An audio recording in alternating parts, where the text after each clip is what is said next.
नमस्कार दोस्तों, आपके YouTube channel Noah teachers academy पे आपका स्वागत है।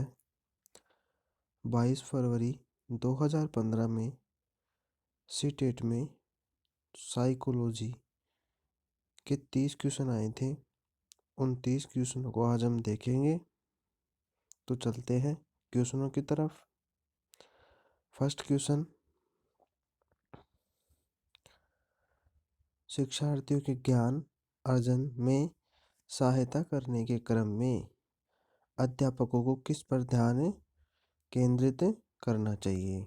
फर्स्ट ऑप्शन है शिक्षार्थियों के द्वारा प्राप्त किए गए ग्रेडों अंकों पर। सेकंड है शिक्षार्थियों को सक्रिय व सहभागिता के लिए शामिल करना। थर्ड है शिक्षार्थियों के द्वारा अधिगम की अवधारणाओं में कुशलता प्राप्त करना। और फोर्थ है सुनिश्चित करना कि शिक्षार्थी सब कुछ याद करते हैं। तो राइट आंसर होगा ऑप्शन नंबर 2, शिक्षार्थियों को सक्रिय सहभागिता के लिए शामिल करना। नेक्स्ट क्वेश्चन नंबर 2, अध्यापक के दृष्टिकोण से प्रतिभाशीलता किसका संयोजन है। फर्स्ट ऑप्शन उच्च प्रेरणा, उच्च वचनबद्धता, उच्च क्षमता। सेकंड ऑप्शन उच्च योग्यता, उच्च क्षमता, उच्च वचनबद्धता। थर्ड ऑप्शन उच्च क्षमता, उच्च सृजनात्मकता, उच्च स्मरण शक्ति। फोर्थ ऑप्शन है उच्च योग्यता, उच्च सृजनात्मकता और उच्च वचनबद्धता। तो राइट आंसर होगा ऑप्शन नंबर 4, उच्च योग्यता, उच्च सृजनात्मकता, उच्च वचनबद्धता। नेक्स्ट क्वेश्चन नंबर 3, एनसीएफ 2005 के अनुसार गलतियां इस कारण से महत्वपूर्ण होती हैं। फर्स्ट ऑप्शन देखते हैं, यह अध्यापकों को बच्चों को डांटने के लिए एक तरीका उपलब्ध कराती है। सेकंड ऑप्शन है ये बच्चे के विचार की अंतर्दृष्टि उपलब्ध कराती है तथा समाधानों को पहचानने में सहायता करती है। थर्ड ऑप्शन है ये कक्षा से कुछ बच्चों को हटाने के लिए आधार उपलब्ध कराती है। और फोर्थ ऑप्शन है यह विद्यार्थियों को उत्तीर्ण एवं अनुत्तीर्ण समूहों में वर्गीकृत के लिए एक महत्वपूर्ण उपकरण है। तो राइट आंसर होगा ऑप्शन नंबर 2, ये बच्चे के विचार की अंतर्दृष्टि उपलब्ध कराती है तथा समाधानों को पहचानने में सहायता करती है। नेक्स्ट क्वेश्चन नंबर 4, एक बच्चे की कॉपी में लिखने में विपरीत छवियां, दर्पण छवि आदि जैसी गलतियां मिलती हैं। इस प्रकार का बच्चा लक्षण प्रदर्शित कर रहा है अधिगम में असक्तता के, अधिगम में कठिनाई के, अधिगम में समस्या के, अधिगम में असुविधा के। तो इसका जो राइट आंसर होगा ऑप्शन नंबर 1, अधिगम में असक्तता के। नेक्स्ट क्वेश्चन नंबर 5, निम्नलिखित में से कौन सा बच्चों के संवेगात्मक विकास के लिए सर्वाधिक उपयुक्त है। पहला, अध्यापकों की कोई भी सहभागिता नहीं क्योंकि यह माता पिता का कार्य है। सेकंड है कक्षा का नियंत्रित परिवेश। थर्ड है कक्षा का आधिकारिक परिवेश। और फोर्थ है कक्षा का प्रजातांत्रिक परिवेश। तो राइट आंसर होगा ऑप्शन नंबर 1 कि अध्यापक की कोई सहभागिता नहीं क्योंकि यह माता पिता का कार्य है। नेक्स्ट क्वेश्चन नंबर 6, बच्चों के अधिगम को सुगम बनाने के लिए अध्यापकों को एक अच्छे कक्षा ही परिवेश का सृजन करने की आवश्यकता होती है। इस प्रकार के अधिगम परिवेश का सृजन करने के लिए नीचे दिए गए कथनों में से कौन सा सही नहीं है। ये देखना है सही नहीं है। फर्स्ट ऑप्शन है अध्यापकों के अनुसार कार्य करना, बच्चों को स्वीकार करना, अध्यापक का सकारात्मक रुख, बच्चे के प्रयासों की स्वीकृति। तो राइट आंसर होगा ऑप्शन नंबर 1 कि अध्यापकों के अनुसार कार्य करना। नेक्स्ट क्वेश्चन नंबर 7, लड़कों एवं लड़कियों के विषय में कुछ कथन कथन दिए गए हैं। आपके अनुसार इनमें से कौन सा सही है। फर्स्ट है लड़कों को घर के कामों में सहायता करनी चाहिए। सेकंड है सभी लड़कों को विज्ञान तथा लड़कियों को गृह विज्ञान पढ़ाया जाना चाहिए। थर्ड है लड़कियों को घर के कामों में सहायता करनी चाहिए। और फोर्थ है लड़कों को घर के बाहर के कामों में सहायता करनी चाहिए। तो राइट आंसर होगा ऑप्शन नंबर 1, लड़कों को घर के कामों में सहायता करनी चाहिए। नेक्स्ट क्वेश्चन, एक प्रभावशाली अध्यापिका होने के लिए यह महत्वपूर्ण है। फर्स्ट ऑप्शन समूह गतिविधि के बजाय व्यक्तिगत अधिगम पर ध्यान देना। सेकंड है विद्यार्थियों के द्वारा प्रश्न पूछने के कारण उत्पन्न व्यवधान की अनदेखी करना। और थर्ड है प्रत्येक बच्चे के संपर्क में रहना। और फोर्थ है पुस्तक से उत्तरों को लिखाने पर बल देना। तो राइट आंसर होगा ऑप्शन नंबर 3, प्रत्येक बच्चे के संपर्क में रहना। नेक्स्ट, निम्नलिखित में से कौन सा एक उपयुक्त रचनात्मक आकलन कार्य नहीं है। एक उपयुक्त रचनात्मक आकलन कार्य नहीं है। फर्स्ट है परियोजना, अवलोकन, विद्यार्थियों का योग्यता क्रम निर्धारण करना और खुले अंत वाले प्रश्न।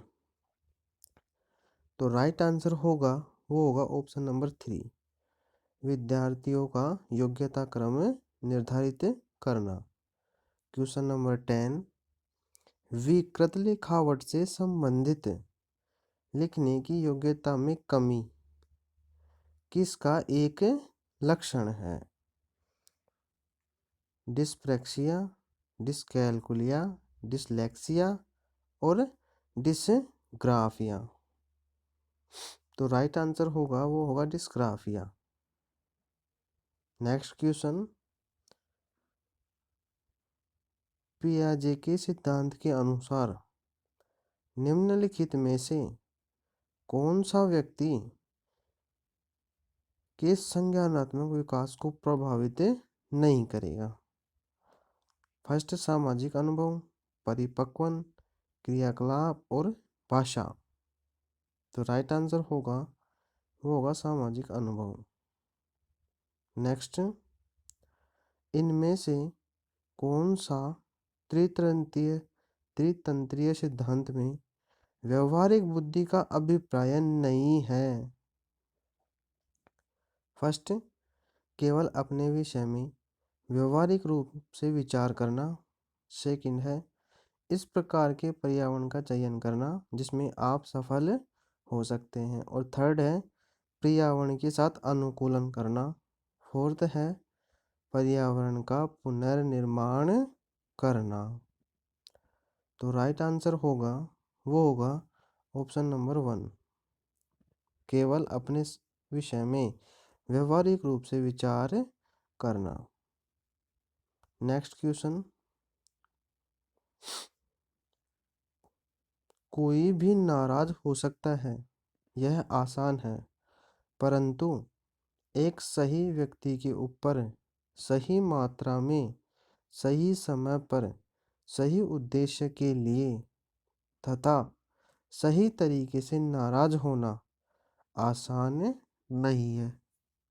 यह उद्देश्य है। सामाजिक विकास से, संज्ञानात्मक विकास से, शारीरिक विकास से और संवेगात्मक विकास से। तो राइट आंसर होगा संवेगात्मक विकास से। नेक्स्ट क्वेश्चन, अधिगम में आकलन के लिए आवश्यकता होती है जांच परीक्षा के लिए, प्रेरणा के लिए, पृथक और श्रेणीकरण के उद्देश्य को प्रोत्साहन देने के लिए, ग्रेड एवं अंकों के लिए। तो राइट आंसर होगा वो होगा प्रेरणा के लिए। नेक्स्ट क्वेश्चन, क्वेश्चन नंबर 15, प्रचलित योग्यताओं में नई जानकारी को किस नाम से जाना जाता है? तो राइट आंसर होगा, मतलब पहले ऑप्शन देख लेते हैं। साम्य धारण, आत्मसातकरण, संगठन और समायोजन। Right answer आत्मसातकरण। नेक्स्ट, हम सभी अपनी बुद्धि, प्रेरणा, अभिरुचि आदि के संदर्भ में भिन्न होते हैं, यह सिद्धांत संबंधित है बुद्धि के सिद्धांतों से, वंशानुगत क्रम से, पर्यावरण से और व्यक्ति के विभिन्नताओं से। राइट आंसर होगा वो होगा ऑप्शन नंबर 4, व्यक्ति की विभिन्नताओं से। नेक्स्ट, वंचित समूह के विद्यार्थियों को सामान्य विद्यार्थियों के साथ साथ पढ़ाना चाहिए, इसका अभिप्राय है विशेष शिक्षा, एकीकृत शिक्षा, अपवर्जक शिक्षा और समावेशी शिक्षा। तो राइट आंसर होगा वो होगा समावेशी शिक्षा, inclusive. Next, out of the box चिंतन किससे संबंधित है? स्मृति आधारित चिंतन, अपसारी चिंतन, अभिसारी चिंतन, अनुकूलन चिंतन। तो राइट आंसर होगा अपसारी चिंतन। क्वेश्चन नंबर 19, शिक्षण में अध्यापकों के द्वारा विद्यार्थियों का आकलन इस अंतर्दृष्टि को विकसित करने के लिए किया जा सकता है। पहला ऑप्शन, उन विद्यार्थियों को प्रोन्नत न करना जो विद्यार्थियों के स्तर के अनुकूल नहीं है। सेकंड ऑप्शन, विद्यार्थियों की आवश्यकता के अनुसार शिक्षण उपागम में परिवर्तन करना। थर्ड ऑप्शन, कक्षा में प्रतिभाशाली तथा कमजोर विद्यार्थियों के समूह बनाना। और फोर्थ ऑप्शन है, उन विद्यार्थियों की पहचान करना जिन्हें उच्चतर कक्षा में प्रोन्नत करना है। राइट आंसर ऑप्शन नंबर 2, शिक्षार्थियों की आवश्यकता के अनुसार शिक्षण उपागम में परिवर्तन करना। नेक्स्ट क्वेश्चन, अधिगम अनुभवों को इस प्रकार से आयोजित किया जाना चाहिए जिससे अधिगम को सार्थक बनाया जा सके। नीचे दिए गए अधिगम अनुभवों में से कौन सा बच्चों के लिए सार्थक अधिगम को सुगम नहीं बनाता है? देखते हैं ऑप्शन। फर्स्ट, विषय वस्तु पर प्रश्न बनाना, प्रकरण पर परिचर्चा और वाद विवाद, प्रकरण पर प्रस्तुतिकरण। और फोर्थ है, विषय वस्तु की केवल याद करने के आधार पर पुनरावृत्ति।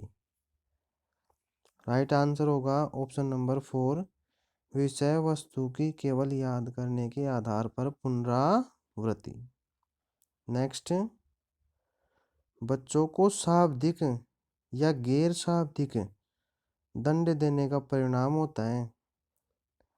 फर्स्ट ऑप्शन, बच्चे की छवि की सुरक्षा करना, उनके अंकों में सुधार करना, उनके स्वयं के प्रति अवधारणाओं को नष्ट करना, उन्हें कार्य करने के लिए प्रेरित करना। तो राइट आंसर ऑप्शन नंबर 3, उनके स्वयं के प्रति अवधारणा को नष्ट करना। नेक्स्ट क्वेश्चन 22, अध्यापिका ने एक कमेटी के प्रधान को सभापति के स्थान पर सभाध्यक्ष लिखा।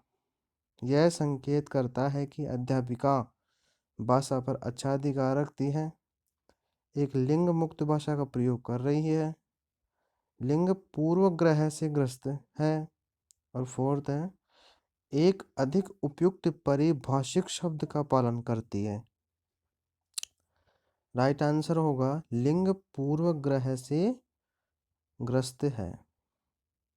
यह आंसर होगा ऑप्शन नंबर 3। नेक्स्ट क्वेश्चन 23, सतत एवं व्यापक मूल्यांकन किस लिए आवश्यक है? शिक्षा बोर्ड की जवाबदेही कम करने के लिए, जल्दी जल्दी की जाने वाली गलतियों की तुलना में कम अंतराल पर की जाने वाली गलतियों को सुधारना, थर्ड ऑप्शन है यह समझने के लिए कि अधिगम का किस प्रकार अवलोकन किया जाता है, दर्ज किया जाता है, व सुधार किया जाता है, फोर्थ है शिक्षण के साथ परीक्षण का तालमेल बैठाने के लिए। तो right answer option number 3। Next question, Lawrence Kohlberg के सिद्धांत में कौन सा स्तर नैतिकता की अनुपस्थिति को सही अर्थ में सूचित करता है? स्तर 4, स्तर फर्स्ट, स्तर सेकंड, स्तर थर्ड। राइट आंसर होगा ऑप्शन नंबर 2। नेक्स्ट क्वेश्चन, निम्नलिखित में से कौन सा बच्चों के समाजीकरण के प्रगतिशील मॉडल के संदर्भ में सही नहीं है? फर्स्ट, बच्चे विद्यालय में बताई गई बातों को स्वीकार करते हैं, चाहे उनकी सामाजिक पृष्ठभूमि कुछ भी हो। सेकंड, कक्षा में प्रजातंत्र के लिए स्थान होना चाहिए। थर्ड, समाजीकरण सामाजिक नियमों का अधिग्रहण है। और फोर्थ है समूह कार्य में सक्रिय सहभागिता तथा सामाजिक कौशलों को सीखना। तो राइट आंसर होगा वो होगा ऑप्शन नंबर 1। क्वेश्चन नंबर 26, अध्यापिका ने ध्यान दिया कि पुष्पा अपने आप किसी एक समस्या का समाधान नहीं कर सकती, फिर भी वह एक वयस्क या साथी के मार्गदर्शन की उपस्थिति में ऐसा करती है। इस मार्गदर्शन को कहते हैं पूर्व क्रियात्मक चिंतन, समीपस्थ विकास का क्षेत्र, सहारा देना, पार्श्वकरण। तो राइट आंसर सहारा देना। Question number 27,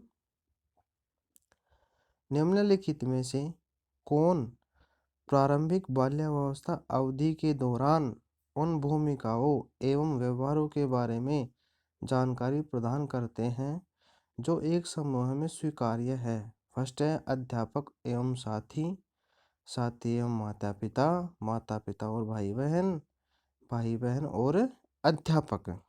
right answer third, माता पिता एवं भाई बहन। क्वेश्चन नंबर 28, निम्नलिखित में से कौन सा आयु समूह है परवर्ती बाल्यावस्था श्रेणी के अंतर्गत आता है? 18 से 24 वर्ष, जन्म से 6 वर्ष, 6 से 12 वर्ष, 11 से 18 वर्ष। तो राइट आंसर 3, 6 से 11 वर्ष। सेकंड लास्ट क्वेश्चन, आर्जव तर्क देता है कि भाषा विकास व्यक्ति की नैसर्गिक प्रवृत्ति से प्रभावित होता है, जबकि सोनाली महसूस करती है कि यह परिवेश से प्रभावित होता है। आरजव और सोनाली के बीच यह चर्चा किस विषय में है? फर्स्ट, स्थिरता तथा अस्थिरता पर बहस, सतत और असतत अधिगम, प्रकृति और पालन पोषण वाद विवाद, चुनौतीपूर्ण तथा संवेदनशील भावना। तो राइट आंसर ऑप्शन नंबर 3, प्रकृति तथा पालन पोषण पर विवाद।